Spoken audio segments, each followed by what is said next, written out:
We got a number of targets this morning we're swinging at, including, well, this being Pride Month, all of the religious expressions in support of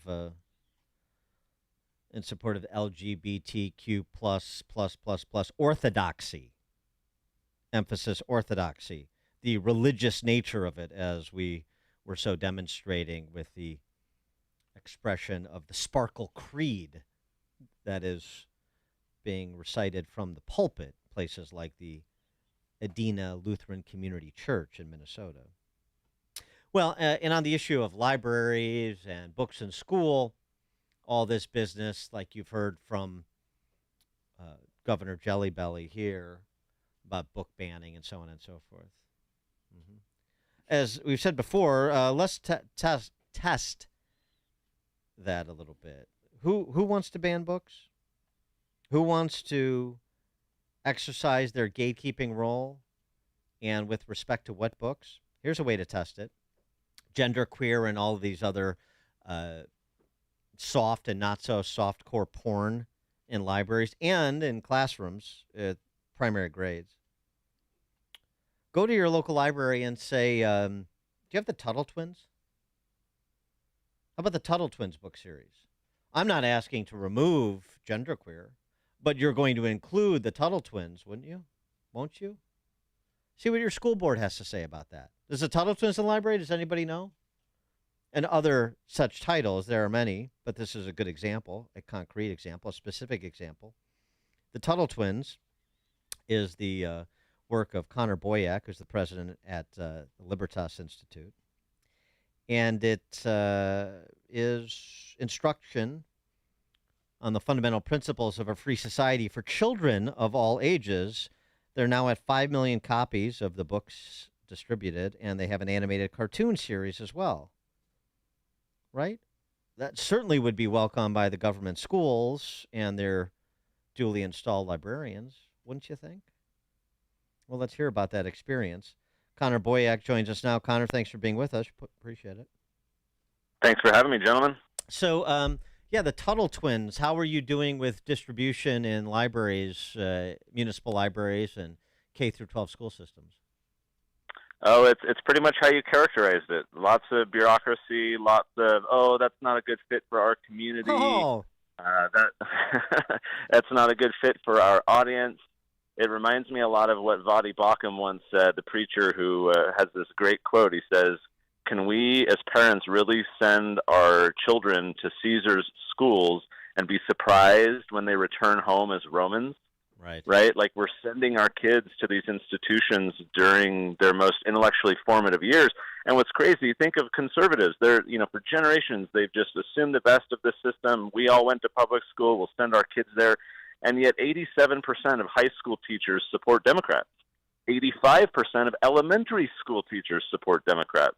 So this is basically a breeding ground for the left where they're not having children of their own. They're just, capturing our own children and turning them to their own army. So for me, it's a wake-up call to freedom-minded parents to say, I'm not, anti-government school necessarily, but if your kids are going to go there, you need to have eyes wide open about the threats they're going to face, some of which you've mentioned, and you need to counteract that. You can't just be asleep at the wheel and assume your kids will turn out fine. Yeah, the great, it's sort of like the same thing with the D.C. press corps. If you look at exit polling data between like 86 and 93% of members of the Gang of 500 over the last 50 years have voted for the Democrat nominee for president. And so the question that it prompts is, gee, if you think it was 86 to 93% voting for the Republican, do you think the press coverage would be any different? So the same thing here. If it was 80 and 90% of high school and elementary school teachers that were supporting Republicans, do you think the schools and the instruction would be any different? Of course it would. So be honest about the impact that leftist dominance has on our media as well as K through 12. Well, I would say it goes even a step beyond that. I agree with you. One other challenge, sometimes I'll talk to, radio hosts in deep red conservative communities, and sometimes they'll say, oh, hey, we have a conservative school board and our teachers are more conservative, parents are active. we think we're immune from that, or maybe we stand apart from that trend. And I say, look, that may be true, but all the textbooks and the curriculum and the pedagogy that those teachers are using in the class are mass-produced by leftist-controlled companies, produced for markets like California, and then you're buying the same textbooks and using the same curriculum material in your conservative classroom. It's much bigger than just thinking, oh, our school board's conservative, therefore we're fine. These are the fallacies that have led freedom-minded parents to surrender their children to their ideological adversaries for generations, and we're seeing the result. Yeah. This is why so many kids support socialism. This is why people do not understand the ideas of a free society. So Tuttle Twins really is, for us, it's a solution to say we need to get into the home. The crazy thing, when we started doing these books, we thought, hey, children's books, whatever. They're not, as it turns out, children's books. They're more like family educational resources, because over half of the parents who get these books for their kids tell us that they are learning new things for the first time themselves, because these adults didn't learn it as kids. So we're trying to educate whole families, get them talking about ideas that matter, get them learning together across the dinner table, because it's just not happening in the school system anymore. Well, yeah, and I mean, you have school systems like CPS where there's a predicate problem. Mom and dad can't read. I mean, literally, Right. We just had this report done, all the Chicago Public Schools, by wirepoints.org. They just published this report. Just to give you one example of what we're talking about, we've documented this many times in great detail, but just one example. Clark Academy Prep, Magnet High School, which is in the Austin neighborhood, which is where our current mayor, BLM Brandon Johnson, lives. 0% of the students are proficient in reading. Wow. 1% of the students are proficient in math. 0% of black students at Austin, which is a majority black neighborhood, are reading at grade level. And 94% graduate.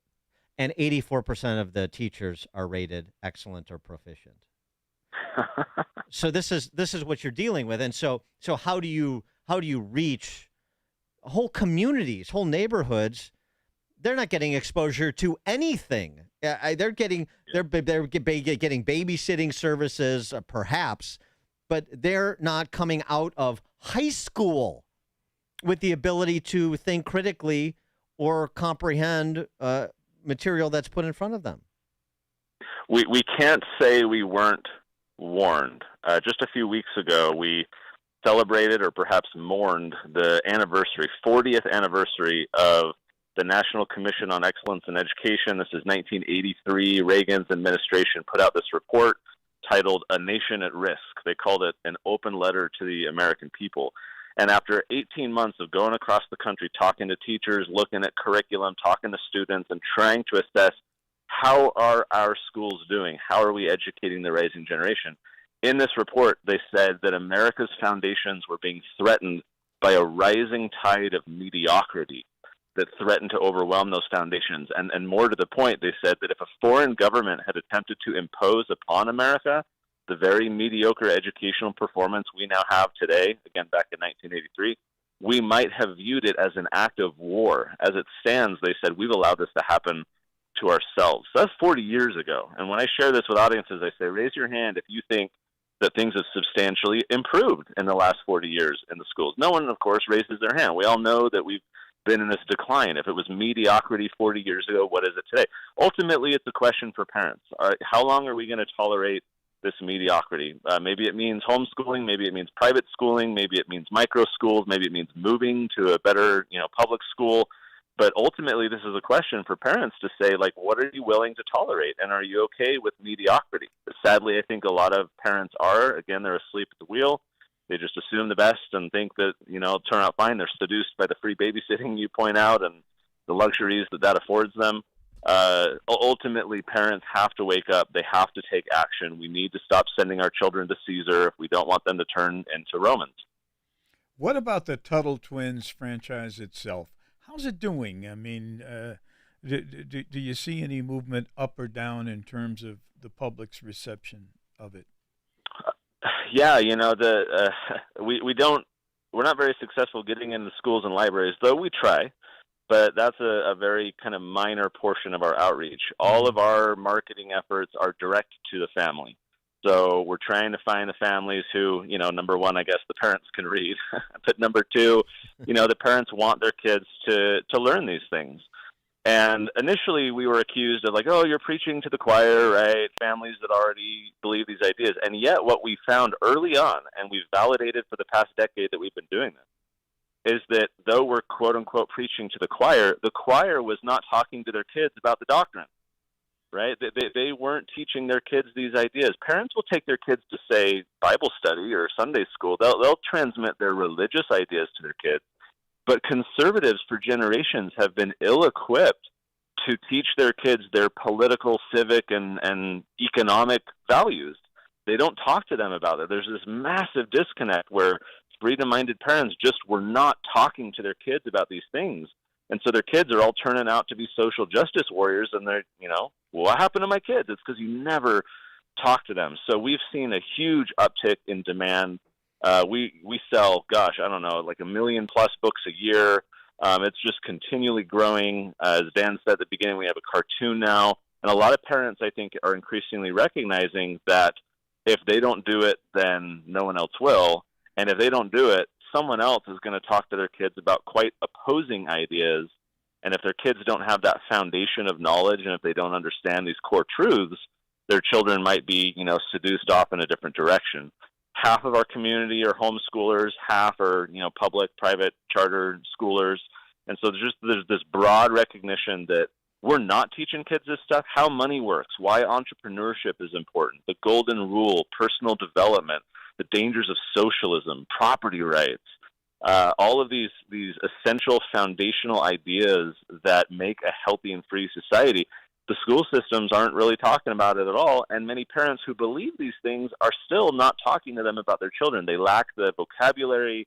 They don't really understand how. So Tuttle Twins really is just a vehicle to say, here's some fun stories, read them with your kids. You guys will have some fun conversations. We have little discussion questions at the end of the books. And we'll plant some seeds in your child's mind. I'll give you a very brief example. I got an email the other day from a dad who read with his son our book, The Creature from Jekyll Island, all about the Federal Reserve and money, why inflation's happening. And they read it, and it was a fun story. And it was like 2 weeks later, they were listening to the radio in the car. And they were talking about Joe Biden and inflation and all of this. And I think he was 9 years old. He piped up from the back. He said, "Oh, that's because of The Creature from Jekyll Island." And so it's these associations that stick, and the kids will, learn from and apply later in life. But we have to plant these seeds. We have to be working with the rising generation. Too few of our organizations and think tanks and civic groups have recognized that we have to start earlier. We can't wait to reach adults. By then, they're often brainwashed by our ideological adversaries. So Tuttle Twins, for us, fundamentally is a project to spread these ideas to the rising generation, to get into the home, to support parents and kids together and having these discussions. And I couldn't be more excited how well it's being received and how much the momentum has been picking up over the years. That's a good deal. Connor Boyack is the president of the Libertas Institute, that is, the author of the Tuttle Twins book series.